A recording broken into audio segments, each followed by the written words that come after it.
Hello! It's long overdue, but let's talk about Emily in Paris season 4. So, first thing first, I like to talk about the improvements because they got so many critics about, I guess, that they are too much criticizing the French culture. And the positive thing is that this time you don't see that there are so much nagging and complaining, especially from the Emily side, so much about like the French culture, and like I see it as a very positive thing because they decided to record the series in Paris. So okay, I understand sometimes you don't find something very positive, but the fact that they were always, or she was always like complaining about the French culture, I didn't find it nice since the beginning, and now I'm seeing it that they're going in the correct direction. That at least she's not criticizing it so much. Especially, I don't think she's a good girlfriend. For example, she breaks up with someone and she's like, okay, it happens, let's take a selfie, post it on Instagram, best building in the city. Oh, I have a text from my ex, he misses me, let's get together again. And she does no effort and everything goes to the good direction again. So in my opinion, actually, this is a little bit like exaggerated version of like saying that she's very good and like she doesn't put any effort for her relationship. She's just jumping from one guy to the other guy, and like everyone. And this thing is also for me very like questionable. Like every day she meets a handsome, hot, super rich, super successful guy, and all of them are like really falling for her, and like it is her daily basis. I don't know how is it for American girls, maybe for them life is different, but like in a normal life I don't see it in this way, that oh my god, you're the best and the prettiest girl in the world, and like I'm super rich, super hot, super handsome, super successful, and I love you, and like I'm going to introduce you to my family and you're the best, you know. I don't see it in like a natural way of doing, you know what I mean? And as I said, for example, she doesn't put effort behind what she's doing in a relationship. Okay, work-wise, let's talk about it later, but like about her relationship, she doesn't put effort. She just like does the stuff, and like it's always very positive. And also about being a good friend, I honestly don't think that she's also a good friend. Okay, yeah, she's a good friend for Mindy. She was supportive for Mindy, but like for Camille, Camille was very supportive for her in the very beginning, especially in the first seasons. And then what did she do? She slept with her underage brother. She flirted with her boyfriend, and at the end, she got her boyfriend. And I mean, that's something that a friend would not do.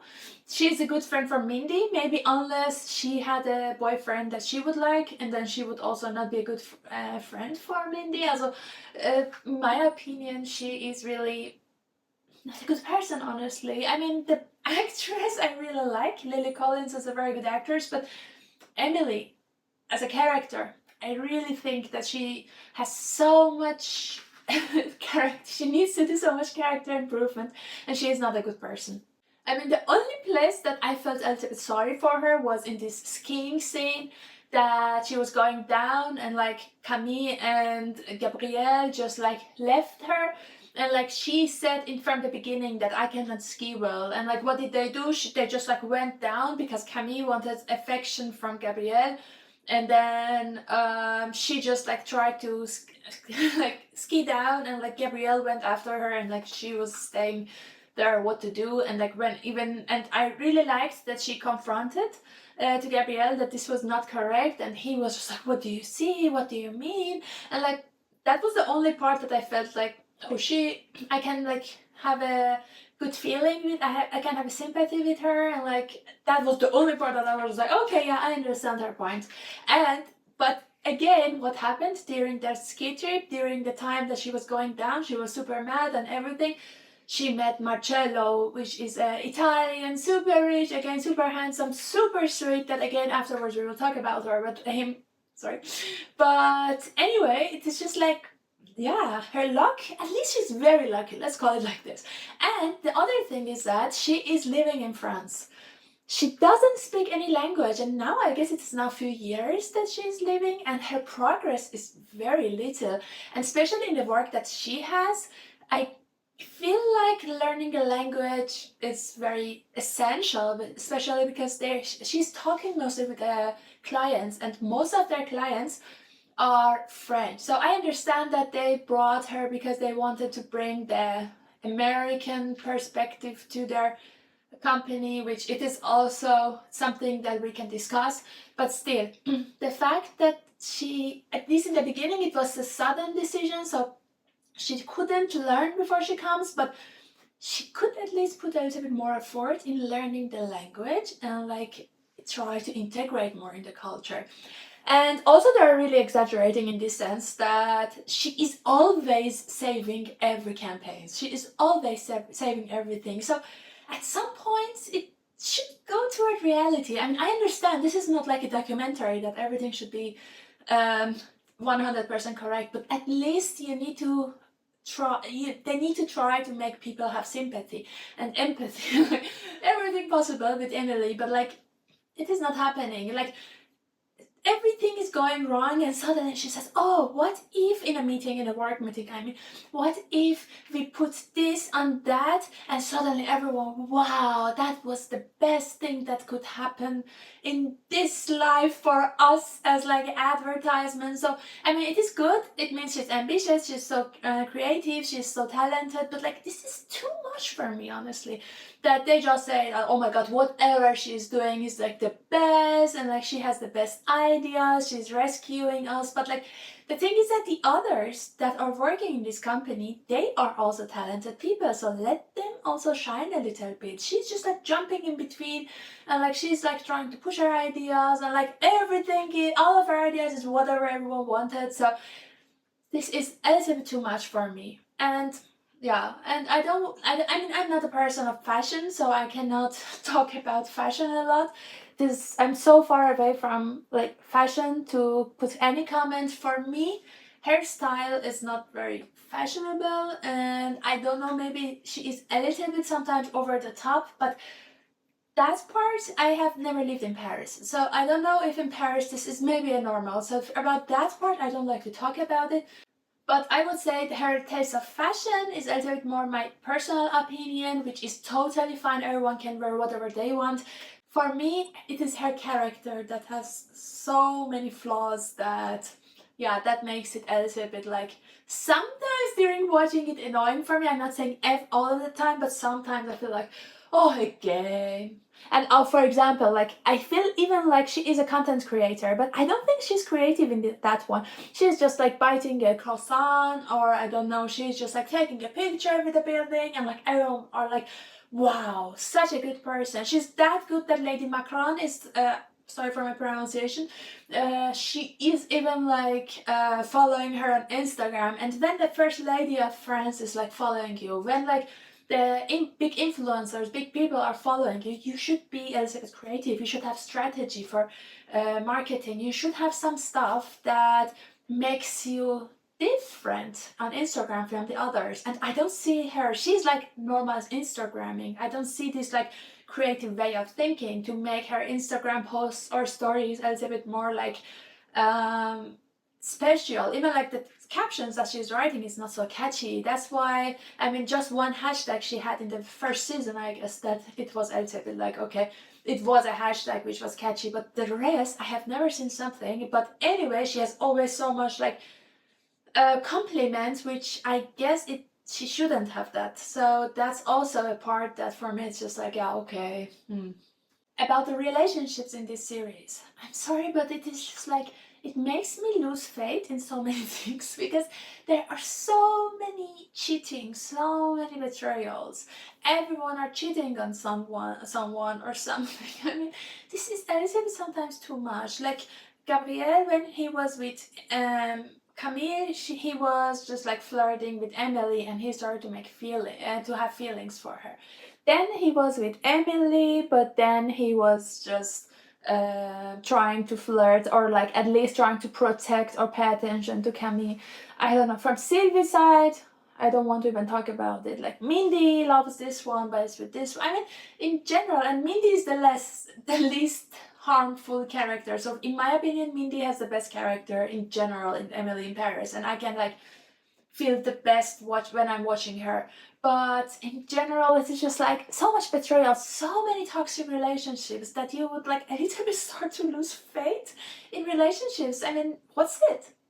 So let's talk about the Rome part. I mean, I love Rome. I have so many unforgettable memories there. That's why I really enjoyed watching it through camera.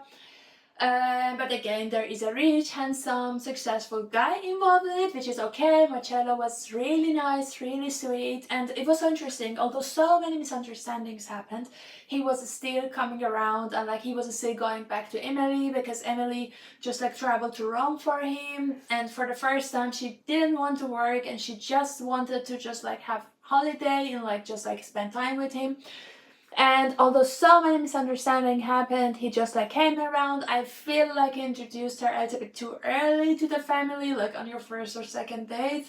You would not invite her to your country, to your city, and then introduce her to the whole family and to your whole I'd say like colleagues. So this would be a little bit like, in my opinion, too soon. But still, he's sweet, he's nice. But I feel like Emily sometimes needs to take a break from dating because she is just like dating and overlapping between guys and like going from one guy to the other, and like she never takes a break and like let it reflect to see what went wrong in a relationship. How can I improve myself to be a better girlfriend in the next relationship? No, she's just like bam bam bam going from one guy to the other guy without giving herself a break. Maybe it would help her to improve her character also if she would a little bit give herself time to reflect.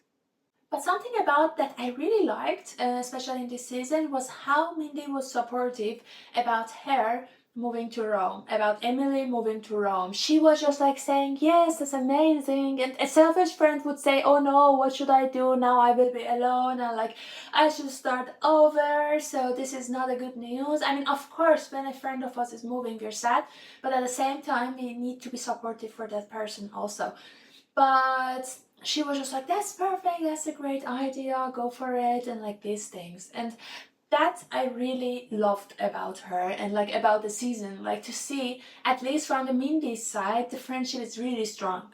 And as I said, I feel like they are really bringing all of the characters down to make Emily more like desirable, more lovable, like Camille that we talked about, or like Sylvie right now. Since very like I guess until end of season 3 even, Sylvie was one of my favorite characters, and this time she lost respect from my side when, for example, Emily for the first time she says she wants to separate life and work, and Sylvie didn't respect her wish, so she realized in which hotel Emily is in Rome. Then she went there. She just like made it in a way that Marcello thinks that Emily is abusing him in a way to get a campaign or get an advertisement from them. And Sylvie justified it with saying that this is more than just an advertisement. It has a bigger reason, but still I find it so disrespectful when she doesn't respect her wish of keeping these two alone, and Sylvie just like abused the situation, in my opinion, to get a big client. I know I complained a lot about this season, or in general about Emily in Paris, but honestly, at the end of the day, it is joyful to watch it. Although at some points you're super mad, you're super annoyed, but at the end of the day, you're enjoying watching it. I don't know what is the magic behind it, but maybe it's like a guilty pleasure that you're enjoying watching. But for me, although I'm like criticizing it a lot, but at the end of the day, I'm like, okay, let's see what's going on. And I'm sure when season 5 comes out, I will watch it again. Definitely. But like, and the critics that I'm saying are mostly like my personal opinion. It doesn't mean that the whole production is wrong. But my personal opinion, they can work a little bit more on Emily's character, make it a little bit more mature. And yeah, let's see what happens in season 5. So, thank you for watching. I wish that you enjoyed the video. Write me in the comment, what do you think about Emily in Paris? What do you think about the characters? If you liked the video, hit the like button. Please subscribe to my channel, activate the bell, and see you in the next video. Ciao!